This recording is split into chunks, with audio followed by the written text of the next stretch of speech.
Hello दोस्तों, नमस्कार। मैं राहुल कुमार आपका एक बार फिर से आपके यूट्यूब चैनल सिमरन क्लासेस पे आपका हार्दिक स्वागत करता हूँ। तो चलिए बिना देर किए जुड़ जाइए सब लोग मेरे साथ। और केमिस्ट्री की इस क्लास में हम जो है आगे की बातें देखेंगे। इससे पहले वाले क्लास में हमने जो है पढ़ा था कि विलेन क्या होता है। विलेन के बारे में जो बेसिक इंट्रोडक्शन होता है उसके बारे में हमने जान लिया था। और इसके पहले जो है हमने एक यूनिट खत्म किया है 12th क्लास की केमिस्ट्री का। तो जो बच्चे अभी नए हैं चैनल पे वो प्लेलिस्ट बनी हुई है, प्लेलिस्ट में जाकर जो है देखेंगे। सारा जो है वन बाय वन जो है और सीरियल वाइज जो है टॉपिक्स पढ़े हैं।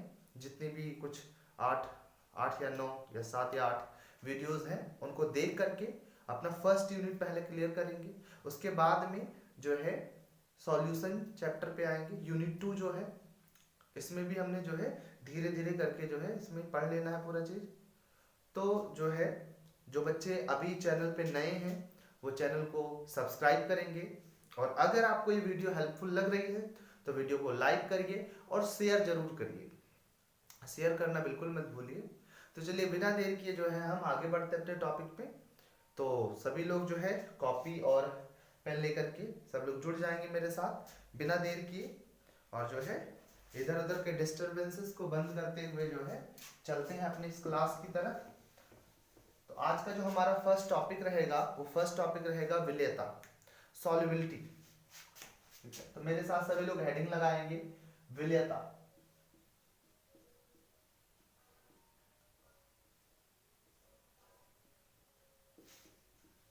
सॉल्युबिलिटी, सॉल्युबिलिटी होती क्या चीज है? देखिए, सॉल्युबिलिटी का मतलब या विलेयता का मतलब होता है घुलना। ठीक है ना? अगर जनरली हम सिंपल से प्रोसेस में कहें या सिंपल से टर्म में कहें, एक आसान भाषा में कहें, तो जो सॉल्युबिलिटी होता है उसका मतलब क्या होता है?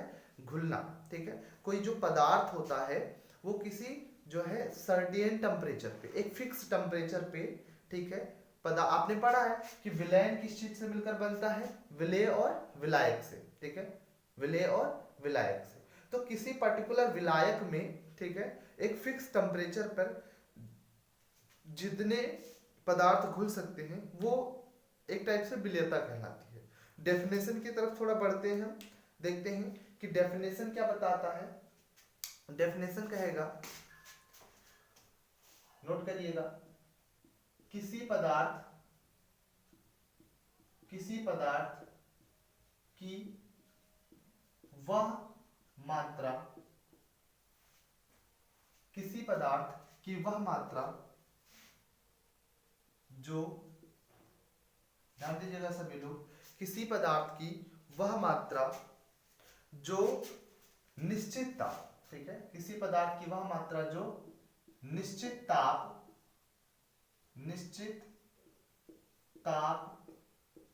पर 100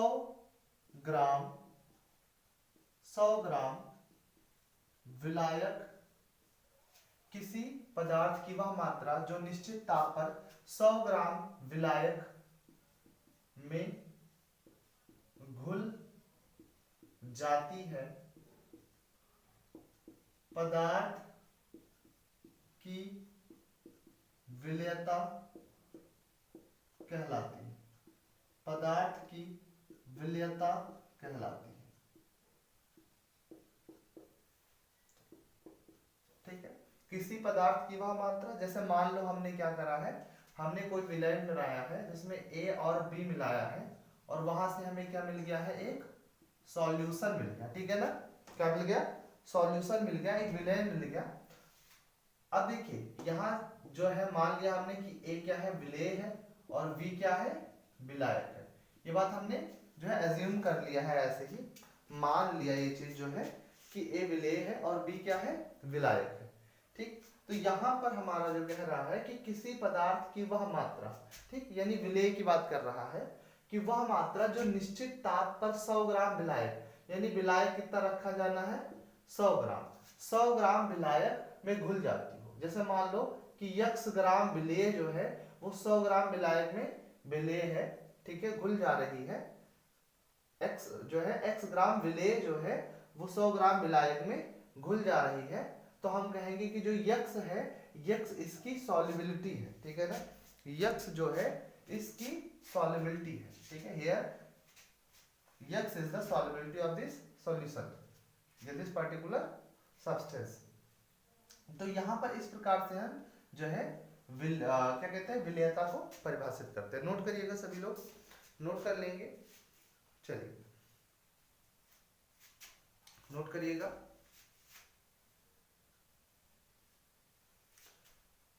चलिए देखते हैं, अब यहां पर हम पढ़ेंगे, जैसा कि हमने पहले ही बता रखा कि ये जो हमारा पूरा टॉपिक होगा, इसमें विलेयता में हम दो चीजों की विलेयता पढ़ेंगे, एक द्रवों में गैसों की विलेयता और एक द्रवों में ठोसों की विलेयता।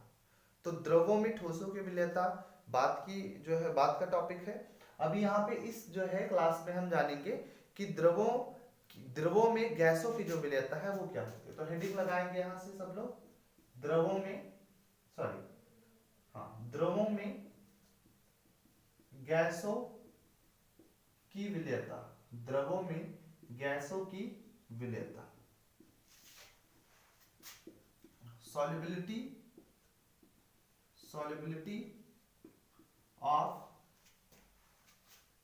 solubility of gases in liquid, LIQ मतलब लिक्विड, ठीक है, solubility of gases in liquid, ठीक है ना, जो है लिक्विड में गैस की जो solubility होती है वो किस प्रकार से होती है। चलिए ध्यान देंगे यहाँ सभी लोग। देखिए आप सभी लोग जानते हैं कि अगर बात करें पर्टिकुलर, यहाँ पर हम विलायक किसको ले लें, H2O को मान लें, ठीक है ना। यहाँ पर जो हम सॉल्वेंट मान लें, किसको, सॉल्वेंट मान लें H2O को। तो आप देखिएगा, दो एग्जांपल लेते हैं यहाँ पर कि ऑक्सीजन जो है वो O2 में बहुत अच्छी तरह से विलय नहीं है, ठीक है। हम कह सकते हैं कि ये जो है अच्छा जो है विलेयता नहीं दर्शाती। ऑक्सीजन जो है वाटर में अच्छी जो है विलेयता नहीं दर्शाती है। यही हम HCl की बात कर ले, या जो है HCl की बात कर ले, NH3 की बात कर ले, तो ये जो है अच्छा विलेयता दिखाती है ना। वाटर की अगर बात करा जाए, इसको सॉल्वेंट के रूप से लिया जाए और इसको हम सॉल्यूट की तरह जो है ट्रीट करें, तो हम देखेंगे कि जो है H2O में जो O2 है ये कम डिसॉल्व है कंपेयर देन HCl या जो है NH3 के, कंपेयर देन HCl या NH3 के। ऐसा क्यों? तो इस चीज को हम समझने के लिए हमें जो है अवशोषण गुणांक को समझना पड़ेगा।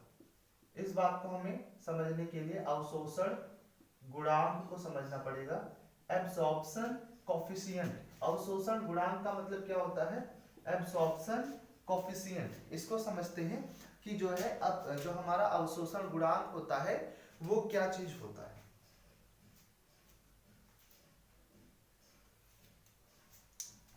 डेफिनेशन लिखिएगा, निश्चित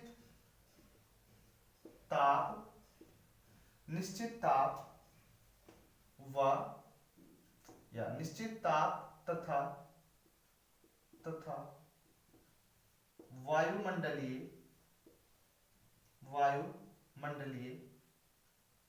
निश्चित ताप तथा वायुमंडलीय दाब पर निश्चित ताप तथा वायुमंडलीय दाब पर किसी विलायक के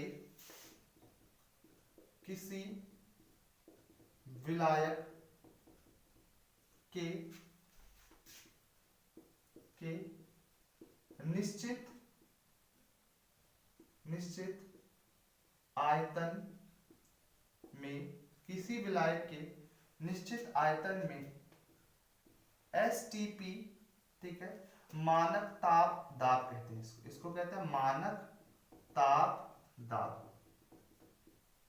ठीक है। निश्चित ताप तथा वायुमंडलीय दाब पर किसी विलायक के निश्चित आयतन में STP पर घुली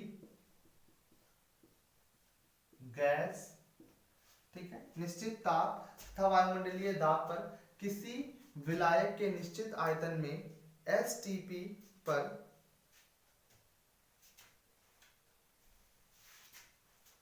घुली गैस के आयतन को अवशोषण गुणांक कहते हैं।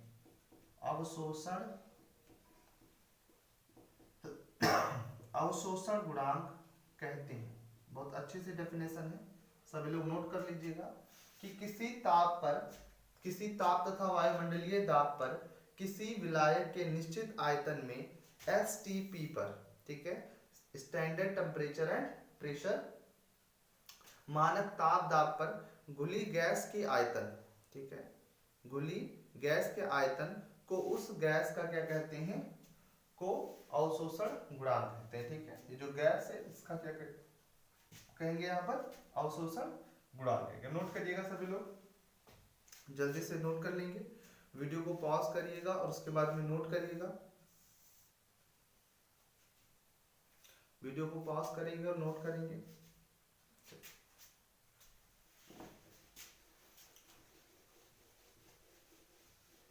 तो इस तरह से आपने देखा कि जो है क्या होता है, विलयता, और जो द्रवों, गैसों की द्रवों में विलयता होती है वो क्या चीज होती है।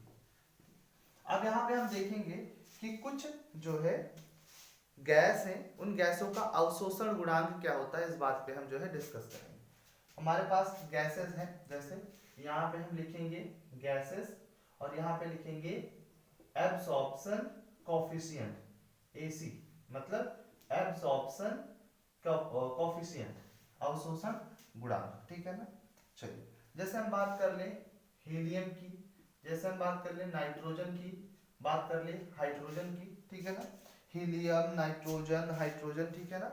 इसी प्रकार से हम जो है बात कर लेते हैं O2 की, CO2 की, ठीक है। इस प्रकार से हीलियम, नाइट्रोजन, हाइड्रोजन और जो है कार्बन डाइऑक्साइड। इसी प्रकार से हम जो है बात कर लेते हैं यहाँ पर जो है CO2 हो गया। CO2 के बाद हम बात कर लें हाइड्रोजन सल्फाइड की, हाइड्रोजन सल्फाइड, HCl और NH3, ऐसे तमाम गैसेस हैं। ठीक है ना। इनका जो हमारा अवशोषण गुणांक होने वाला है वो हमारा क्या हो जाएगा, जैसे हीलियम का होगा 0.009, ठीक है ना। उसके बाद में नाइट्रोजन का 0.015, इसका 0.017, 0.028, ठीक है ना। आपको पता है यहाँ पे 0.88, ठीक है। इसका कार्बन डाइऑक्साइड का क्या हो जाएगा यहाँ पर 0.88। उसके बाद में यहाँ पर 2 पॉइंट, ठीक है, इसका बनेगा यहाँ पे 2 पॉइंट समथिंग होगा, 2 पॉइंट जो है 62 के आसपास होगा, 4.42, ठीक है ना, और 7.10। तो ये अवशोषण गुणांक हो जाते हैं अलग अलग गैसों के लिए। ठीक है, नोट करिएगा सभी लोग, नोट कर लेंगे बिना देरी किए, नोट कर लेंगे। सब चीजें क्लियर है बोर्ड पे, कमेंट सेक्शन में जरूर जो है बताइएगा सब चीजें बोर्ड में क्लियर है। चलिए,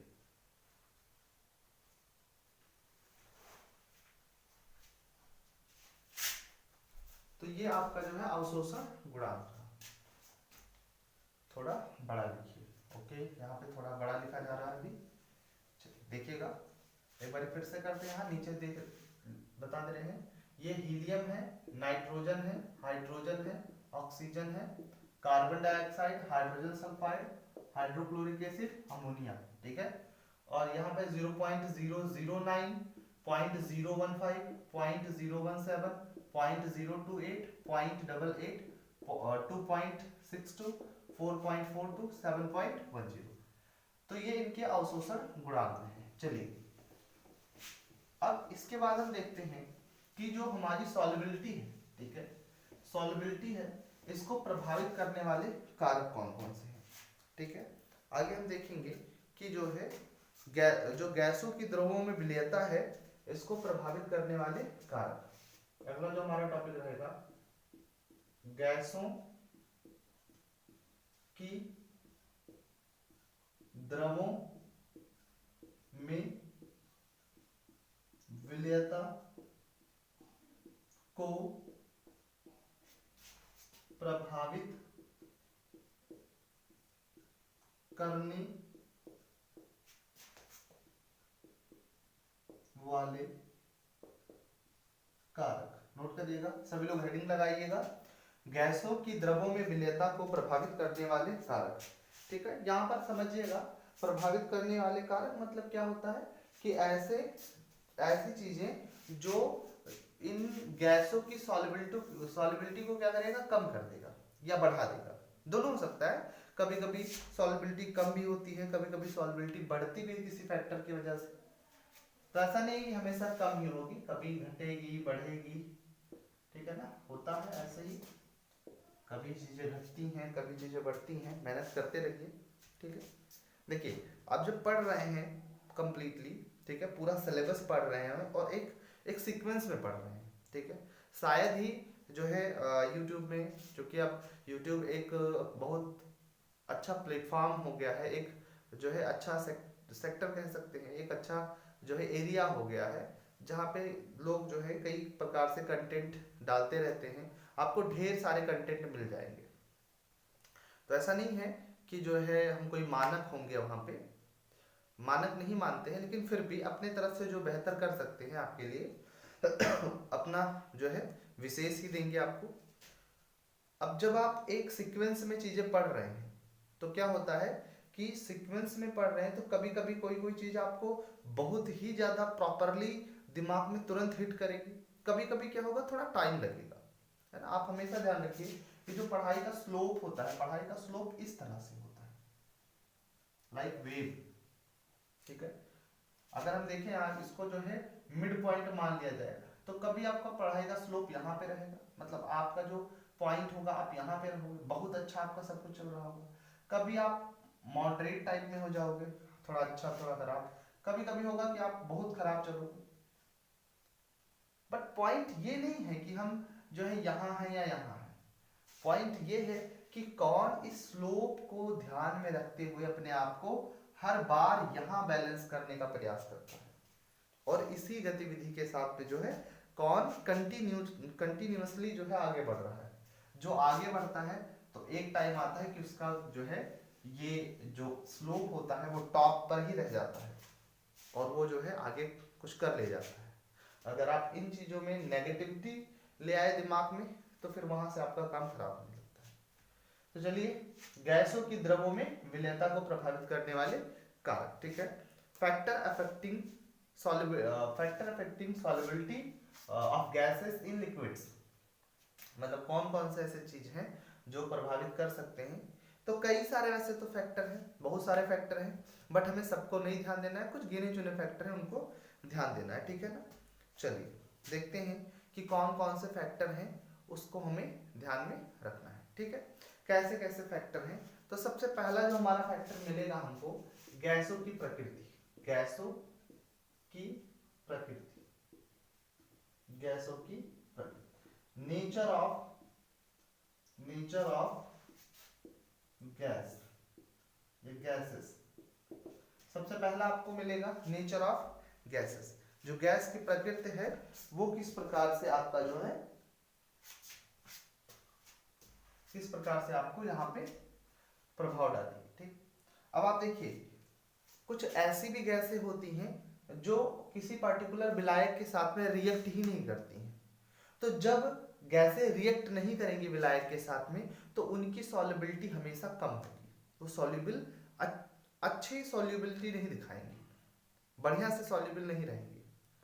और ऐसी गैसेस जो विलायक के साथ में क्या करती हैं, रिएक्ट करके नया यौगिक बना लेती हैं, नया कंपाउंड फॉर्म करती हैं या कर सकती हैं, उनकी सॉल्युबिलिटी अच्छी रहेगी। अगर हम देखें फॉर एग्जांपल, अभी थोड़ी देर पहले मैंने बताया था कि जो है वाटर में अगर आप O2 की सॉल्युबिलिटी देखो, O2 की सॉल्युबिलिटी, ठीक है, किसकी बात करें, वाटर में O2 की सॉल्युबिलिटी,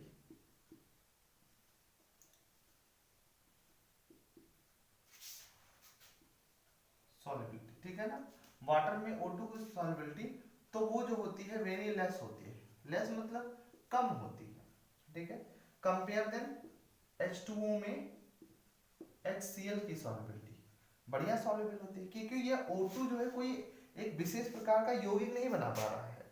बट अगर जो है H2O में, ठीक है, स्पेशली देखिए तो H2O में जब HCl हाइड्रोक्लोरिक एसिड को मिलाते हैं तो ये हाइड्रोनियम आयन फॉर्म करता है, हाइड्रोनियम आयन, ठीक है, हाइड्रोनियम आयन फॉर्म करता है और क्लोरीन आयन सेपरेट हो जाता है। तो इस वजह से जो है HCl वाटर में अच्छे से सॉल्युबल है, जबकि जो है ये सॉल्युबल नहीं है, ऑक्सीजन उतना अच्छा सॉल्युबल नहीं है, सॉल्युबल होता है बट बहुत अच्छा सॉल्युबिलिटी नहीं दिखाता है, ये सॉल्युबल होता है बट बहुत अच्छी सॉल्युबिलिटी नहीं दिखाता है। एक और एग्जांपल देख लेते हैं, जैसे मान लीजिए H2O में NH3 सॉल्युबल है या नहीं, तो बहुत अच्छी सॉल्युबिलिटी दिखाता है, रीजन है NH4OH बना करके, ठीक है, अमोनियम हाइड्रोक्साइड बना करके। यहाँ सॉल्युबिलिटी की बात करें तो जो NH4 अमोनियम आयन है और हाइड्रोक्सिल आयन सेपरेट हो जाते हैं उसमें, ठीक है। एक तरह से हम जो है इक्विलिब्रियम का भी साइन लगा सकते हैं, साम्यावस्था का चिन्ह लगा सकते हैं। तो इस तरह से जो है सॉल्युबिलिटी दिखाते हैं, ठीक है। ये सॉल्युबिलिटी दिखा रहे होते हैं किसमें, किसी भी लिक्विड में। नोट कर लीजिएगा सभी लोग, नोट कर लेंगे अच्छे से। चलिए अब एक और देखा जाता है यहाँ पे विलायक की प्रकृति। भाई विलायक की प्रकृति क्या है ये भी देखते हैं। गैसों की प्रकृति तो समझ में आ गया, अब चूंकि विलायक भी वहां पर है तो विलायक की प्रकृति भी देखते हैं। Nature of solvent, nature of solvent. अब देखिए जो ध्रुवीय विलायक होते हैं, ध्रुवीय गैसें होती हैं, ठीक है, ध्रुवीय गैसें होती हैं, वो ध्रुवीय गैसें डिसॉल्व होती हैं खाली ध्रुवीय विलायकों में। अच्छे से डिसॉल्व कहाँ होंगी, ध्रुवीय विलायकों में। तो विलायक भी के ऊपर डिपेंड करता है कि कौन सी जो है गैस किसमें सॉल्युबल हो सकती है या कौन सी गैस सॉल्युबल नहीं हो सकती है। नोट करिएगा सभी लोग, नोट करिएगा। जब कुछ बात और यहाँ पर देख लेते हैं, दो बातें हैं। एक तो जो तीसरा हमारा है वो जो प्रभाव है वो ताप का प्रभाव है, ताप, टेम्परेचर। और चौथा जो आप देखोगे, चौथा देखोगे दाब। ये दो इंपॉर्टेंट फैक्टर हैं और यहाँ से एक बढ़िया सा क्वेश्चन भी बोर्ड एग्जाम में पूछा जाता है, अभी उसके बारे में हम डिस्कशन करेंगे। चलिए देखते हैं।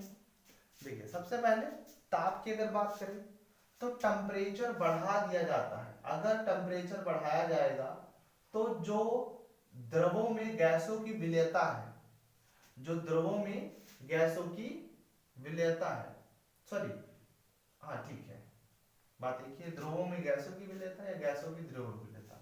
तो जो गैसों की द्रवों में विलेयता है वो क्या हो जाती है, घट जाती है। तो ध्यान दीजिएगा कि अगर हम जो है ताप बढ़ाते हैं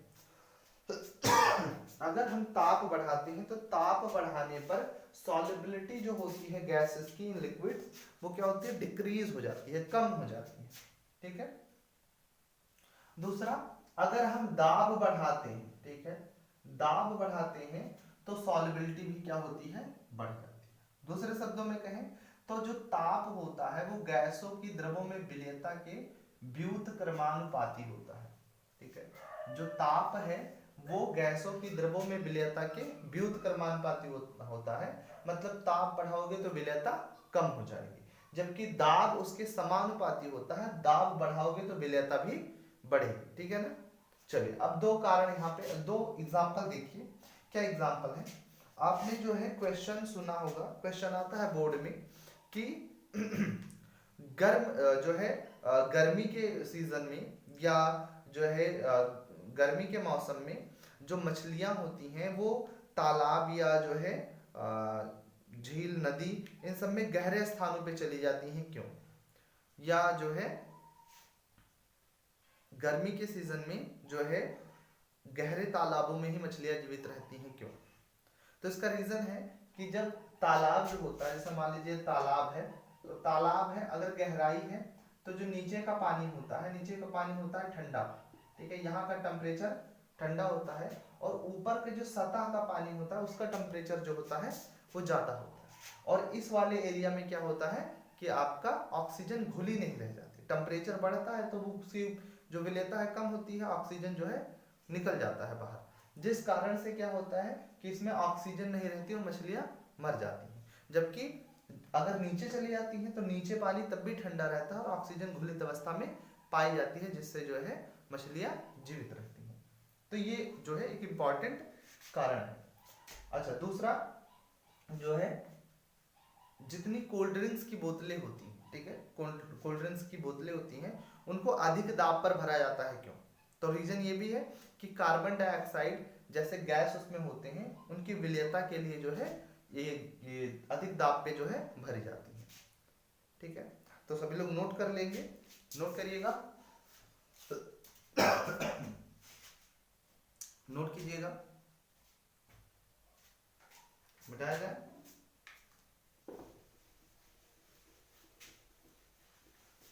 अब इसके बाद हम देखेंगे हेनरी का नियम, देखते हैं हेनरी का नियम क्या है, पहले इस बात को समझते हैं।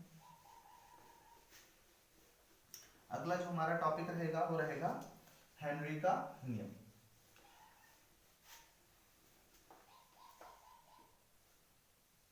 जो बच्चे हमसे अभी अभी जुड़ रहे हैं वो चैनल को सब्सक्राइब जरूर कर लेंगे, वीडियो को लाइक करेंगे, ढेर सारा जो है लाइक करिएगा, एकदम से जो है दबा के लाइक करिएगा।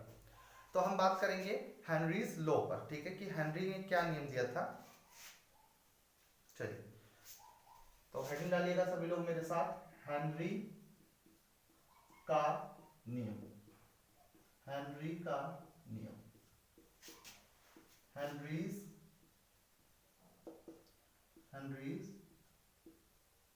लॉ,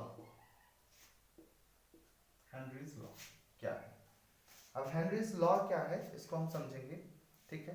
देखिए, हेनरी ने बताया था कि जब स्थिर ताप होता है, ठीक है, स्थिर ताप होता है, टेम्परेचर फिक्स रहे, तो जो द्रवों में घुली हुई गैसों की जो मात्रा होती है वो उनके दाब के समानुपाती होता है, बस इतना ही। यम is direct proportional to P, इतना ही उन्होंने बताया था।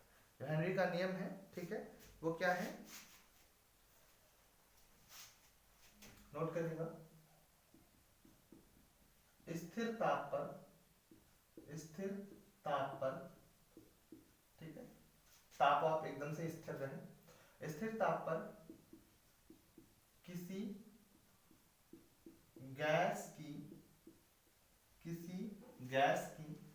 स्थिर ताप पर किसी गैस की द्रव में, स्थिर ताप पर किसी गैस की द्रव में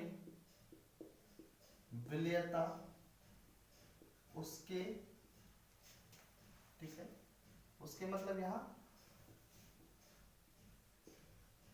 उसके दाब के समानुपाती होती है, समानुपाती होती है,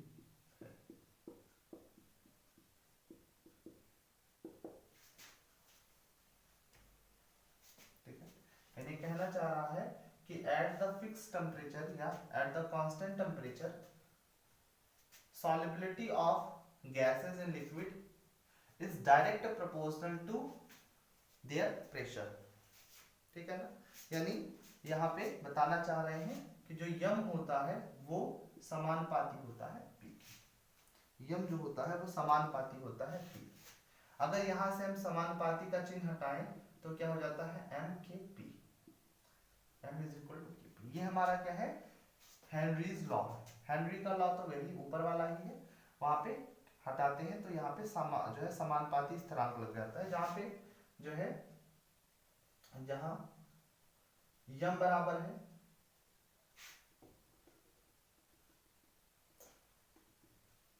जो है विलयन में गैस की घुली हुई मात्रा, विलयन की गैस में घुली हुई मात्रा के है समानुपातिक स्थिरांक, समानुपाती स्थिरांक। जो P है वो क्या है, वो हमारा दाब है। P क्या है, दाब। ठीक, नोट करिएगा सभी लोग। तो ये था हमारा हेनरी का नियम। ठीक है,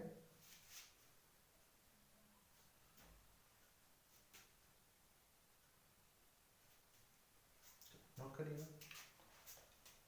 यम जो है विलयन के गैस, विलयन में गैस की घुली हुई मात्रा, और के है समानुपातिक स्थिरांक, और जो P है वो दाब है। अच्छा, ये दाब किसका होगा, ये दाब होगा गैस का। ठीक है, और कहाँ पे होगा, साम्य अवस्था पे या साम्य पर। इसको भी नोट करिएगा। अब देखिएगा यहाँ पर बात करें, एक और वैज्ञानिक की बात कर लेते हैं। डाल्टन के अनुसार, डाल्टन ने बताया था कि जो यहाँ पर हमारा क्या कह सकते हैं यहाँ पर, कि जो यम होगा, ठीक है ना, ठीक, यहाँ पे बात करेंगे, जो यम होगा, ठीक, वो होगा समानुपाती, जो हमारा P होता है ना, जो P होता है वो समानुपाती होता है मोल फ्रैक्शन ऑफ गैस। इन्होंने बताया कि जो P होता है वो मोल फ्रैक्शन ऑफ गैस की होता है। तो इसी जो है इसी रिलेशन से यहाँ पर इन्होंने ड्राइव करा कि P इज जो है direct proportional to zeta of gas, है ना, जीटा ऑफ गैस। ठीक है, इसको क्या बोलेंगे, मोल फ्रैक्शन बोलेंगे, मोल फ्रैक्शन ऑफ गैस। ठीक है ना, इन लिक्विड। अगर हम यहाँ से हटा दें इसको तो इज इक्वल टू हो जाता है KH into zeta of gas. और ये भी एक रिलेशन आता है यहाँ से, जहां पर P जो है वो फिर वही बात है, दाब।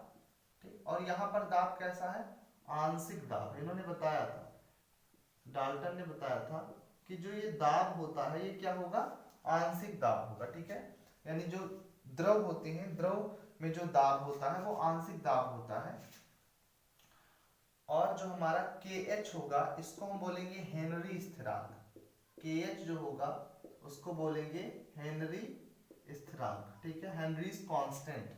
और जो यक्स गैस है वो गैस का मोल अंश है। वो क्या है, गैस का मोल भिन्न या मोल अंश या मोल प्रभाज, कई नाम से इसको जानते हैं। ठीक है, अब यहाँ पे अभी आपने मोल फ्रैक्शन को नहीं पढ़ा है। ठीक है, अभी आपने जो है मोल फ्रैक्शन को नहीं पढ़ा है, जबकि आपने कक्षा 11 में मोल फ्रैक्शन को पढ़ लिया है। मोल फ्रैक्शन को आपने कक्षा 11 में पढ़ लिया। मोल फ्रैक्शन क्या होता है इसमें हम आगे डिटेल में बात करेंगे। अभी बेसिकली थोड़ा सा समझ लीजिए। मोल फ्रैक्शन जो होता है, जितने कंपोनेंट होते हैं, ठीक है, जितने विलयन में कंपोनेंट होते हैं उनके मोलों की संख्या, जिस पार्टिकुलर भी पूछ रहे हैं। ठीक है, जैसे मान लो कि हमारा दो विलयन है, A और B मिलकर एक क्या बनता है, सॉल्यूशन। क्या बनता है, सॉल्यूशन। ठीक है, क्या बनेगा, सॉल्यूशन। ठीक है, बोलिएगा एक बार से, सॉल्यूशन क्या बनता है, सॉल्यूशन।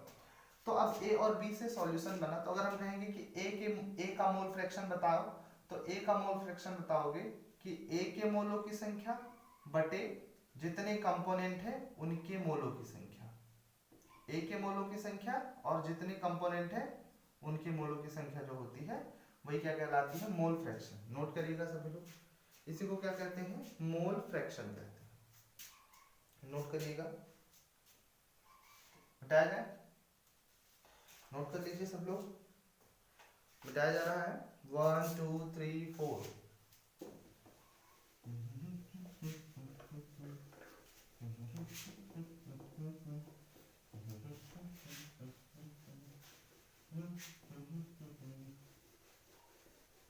चलिए नोट करिएगा। सर गाना नहीं सुनाना है, बिल्कुल नहीं, पढ़ाई पे ध्यान दीजिए सभी लोग। तो जो है यहाँ पर हम क्या बात करेंगे अब जो है, हमने देख लिया हेनरीज लॉ को देखा, ठीक है। आगे हम बात करेंगे यहाँ पर, देखिए अगर हम जो गैस है, ठीक है, उसके आंशिक दाब यानी P, ठीक है, गैस के आंशिक दाब P, इसको हम x एक्सिस मान लेते हैं, इसको y मान लेते हैं, इसको ओरिजिन O मान लेते हैं, ठीक है। तो अगर हम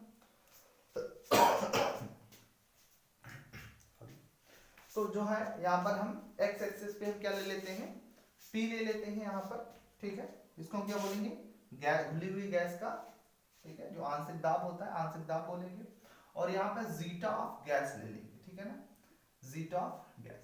तो इन दोनों के बीच में अगर हम एक ग्राफ प्लॉट करना चाहें तो ग्राफ हमारा कुछ इस तरह से मिलता है, ग्राफ हमारा जो इस तरह से मिलता है।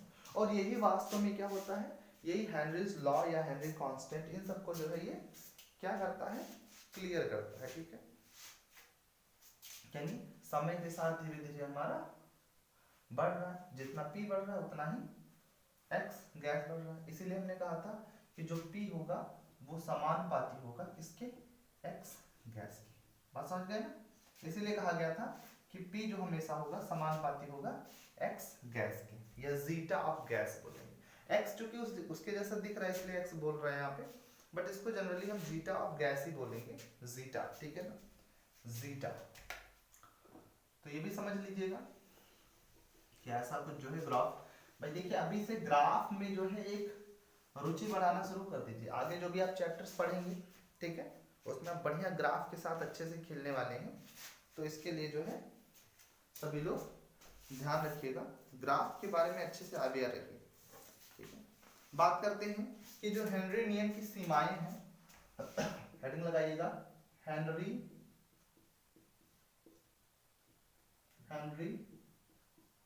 नियम की सीमाएं, हेनरी नियम की सीमाएं जो है क्या क्या लिमिटेशंस हैं। तो सबसे पहले बात, ठीक है, सबसे पहला यहाँ पर लिमिटेशन जो आता है हेनरी लॉ का, ठीक, वो आएगा कि आपका दाब जो है, ठीक है, दाब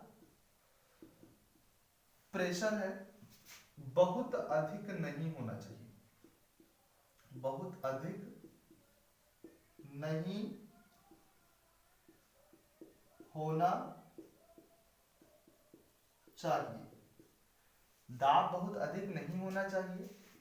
दूसरा, ताप ताप बहुत कम, ठीक है ना, दाब बहुत जो है अधिक नहीं होना चाहिए और ताप बहुत कम नहीं होना चाहिए, ठीक है। दो इंपॉर्टेंट लिमिटेशंस है कि भाई दाब भी बहुत ज्यादा अधिक ना रहे और ताप बहुत ज्यादा, टेम्परेचर यानी बहुत ज्यादा कम ना रहे, ठीक है ना।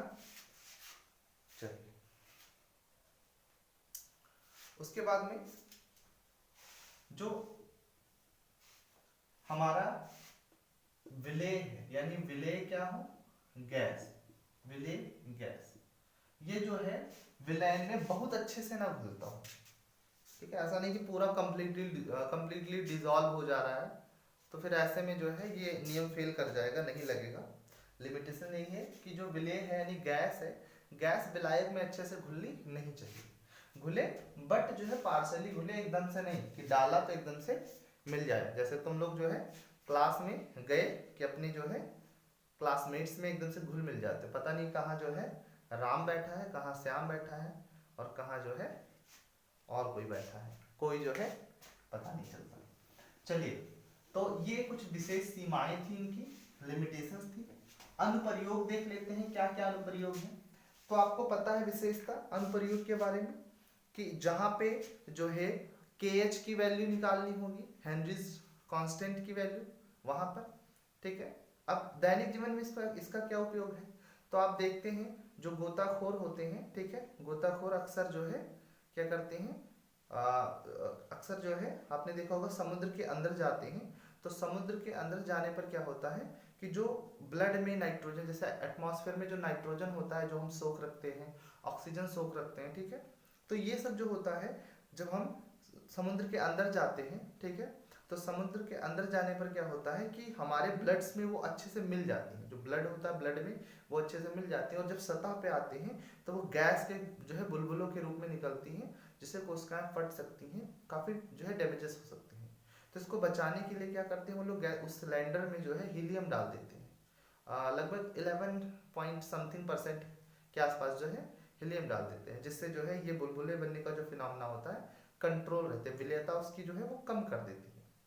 तो इन सब का मेजरमेंट करने के लिए जो है इसका प्रयोग किया जाता है। ठीक है, चलिए अब आज के जो है क्लास के एंड में हम देखते हैं कुछ क्वेश्चंस को। कुछ क्वेश्चंस आपके लिए जो है लेकर आए हैं, देख लेते हैं क्या वो क्वेश्चन है। एक विशेषता, एक क्वेश्चन आपके लिए लाए हैं। चलिए क्वेश्चन नोट करिएगा। क्वेश्चन आपका रहेगा, एक वायुमंडलीय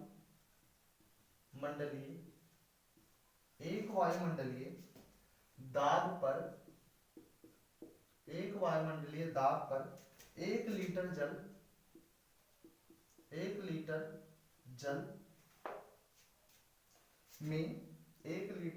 जल में 20 डिग्री सेल्सियस ताप पर 0.02 ग्राम N2 गैस, नाइट्रोजन गैस घुली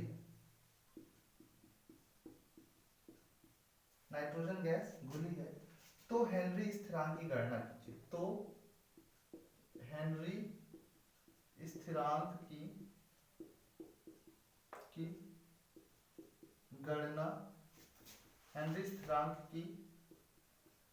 गणना कीजिए। चलिए ठीक है, नोट कर लेंगे क्वेश्चन सभी लोग, फटाफट क्वेश्चन नोट करिएगा। नोट करके मार्कर उठा लिया जाए, बिना मार्कर गिरे तो जो है लेक्चर कंप्लीट नहीं होगा। चलिएगा, सर ऐसे बोल रहे हैं जैसे रोज गिरता है मार्कर आपका। नहीं भाई, आज पहली बारी जो है हाथ से छूटा है। तो एक वायुमंडलीय दाब पर 1 लीटर जल में 20 डिग्री सेल्सियस ताप पर 0.02 ग्राम नाइट्रोजन गैस घुली है, तो हेनरी स्थिरांक की गणना कीजिए। बहुत बढ़िया क्वेश्चन है। आपको पता है हमें हेनरीज लॉ में हमने पढ़ा कि जो हमारा हेनरी कांस्टेंट होता है वो बराबर होता है हमारा, किसके बराबर होता है बोलिएगा, किसके बराबर होता है, P अपान किसके, X गैस की, इसी के बराबर होता है। तो हमें पता होना चाहिए कि यहाँ P क्या है। सर तो P क्या है, हमने पढ़ा एक वायुमंडलीय दाब, ये तो क्लियर है भाई। क्या गिवन है, जब भी आप जो है केमिस्ट्री का कोई न्यूमेरिकल लगा रहे हो, स्पेशली साइंस का न्यूमेरिकल लगा रहे हो, तो अगर आप जो है बोर्ड के छात्र हो, बोर्ड के स्टूडेंट हो, तो आप पहले गिवन लिख दिया करो। गिवन मतलब अगर आप हिंदी मीडियम से हो विशेषता तो लिख दिया करो दिया है। जो चीजें इंफॉर्मेशन दी होती हैं, तो यहाँ प्रेशर दे रखा है एक वायुमंडल, और जल दे रखा है 1 लीटर, जल दे रखा है एक, यानी वॉल्यूम ऑफ H2O जो है 1 लीटर, तो लिखते नहीं है अभी इतना। और उसके बाद में N2 का जो द्रव्यमान दे रखा है इतना ग्राम, 0.02 ग्राम। अच्छा, उसके बाद में यहाँ गैस कौन सी है, N2 है, तो N2 का हमें मोल प्रभाव लेना है। तो सर N2 का मोल प्रभाव लेने के लिए निकाल लेते हैं मोल फ्रैक्शन किसका, N2 का, मोल फ्रैक्शन ऑफ N2। तो इसके लिए हमें N2 के मोलों की संख्या चाहिए बटे N2 के साथ साथ जो है हमें मोलों की संख्या चाहिए H2O की भी। अब मोलों की संख्या जो बराबर होती है भार बटे अणुभार होती है। ठीक है, यहाँ पर देख लो, जो वॉल्यूम ऑफ N2 दे रखा है, VN2 का मतलब वॉल्यूम ऑफ N2, ठीक है ना, N2 या लिख लो ऐसे ही, वॉल्यूम ऑफ N2 दे रखा है। वॉल्यूम कहाँ N2 का, N2 का तो मास दे रखा, sorry, mass of N2 is equal to 0.02 gram, ठीक है, और वॉल्यूम ऑफ H2O दे रखा है बराबर 1 लीटर। इसको हम 1000 मिलीलीटर लिख सकते हैं, और इसको बाद में हम ग्राम के टर्म में भी कन्वर्ट कर लेंगे। अच्छा, अब यहाँ से हमें मोलों की संख्या बराबर होती है भार बटे अणुभार।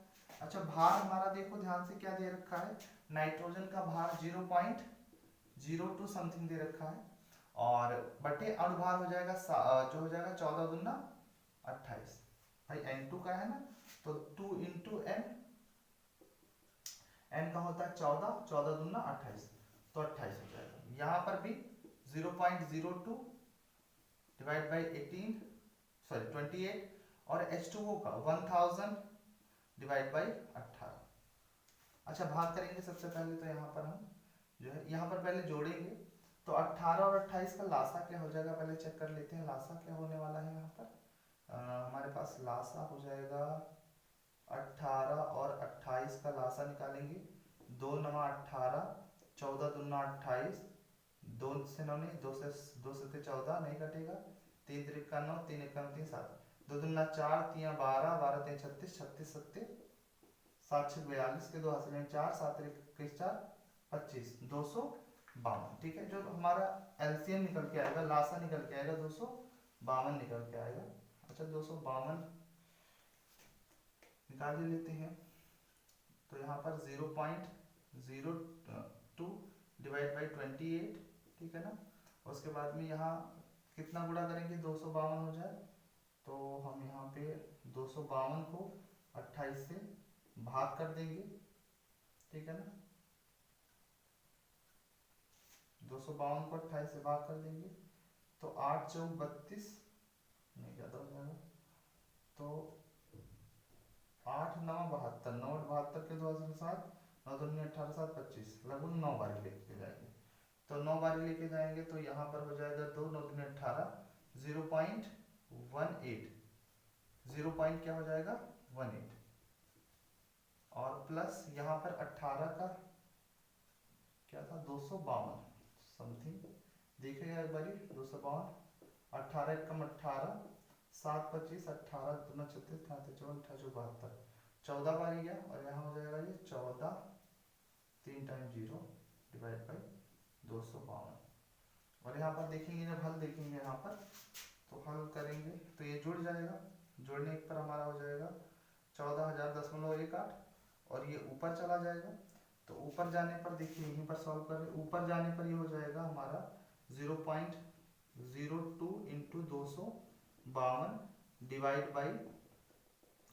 बाई आपका हो जाएगा 14,000.18, तो इसको लगभग 14,000 ही लिख लेते हैं, ठीक है, इतना एक है, इसको लगभग लिख लेते हैं 14,000, नेगलेक्ट कर देते हैं, ठीक है। अच्छा अब यहाँ से देखो देखेंगे, तो हम यहाँ से हम कह सकते हैं कि 2 दशमलव है, तो काट के 2 और जीरो बढ़ा लेते हैं, तो जब 2 जीरो बढ़ाएंगे तो इसको हम लिख सकते हैं, ठीक है, कहाँ पे लिख दिया जाए, यहाँ पर लिख दे रहे हैं, ठीक है ना, यहाँ पर लिख दे रहे हैं, या जो ये है इसको हम मिटा दे रहे हैं, ठीक है, ये मिटा दे रहे हैं, यहाँ पर लिख दे रहे हैं, तो ये हो जाएगा हमारा 0.02 इंटू 252 डिवाइड बाई 14 गुणे 10 के पावर 5। अब देखो इसको हम काट दिए थे, दशमलव खत्म हो गया था, तो ये 2 बन जाएगा, 2 से 14, 7 से काटेंगे तो 7 3 21, 21 और 4 25, 7 6 42 गुणे 10 के पावर -5, ठीक है, इतना आएगा, ये हमारा xn2 आया, ठीक है ना। अब देखो यहाँ पर हम क्या करेंगे, kh इज इक्वल टू, ठीक है, kh इज इक्वल टू हमारा जो हो जाएगा, kh इज इक्वल टू हमारा आने वाला है, p एक वायुमंडल था और 36 गुणे 10 के पावर -5, ठीक है, तो 1/36 गुणे 10 के पावर -5 हमारा kh आ जाएगा, हेनरीज कांस्टेंट, ठीक है ना, हेनरीज कांस्टेंट आ जाएगा हमारा।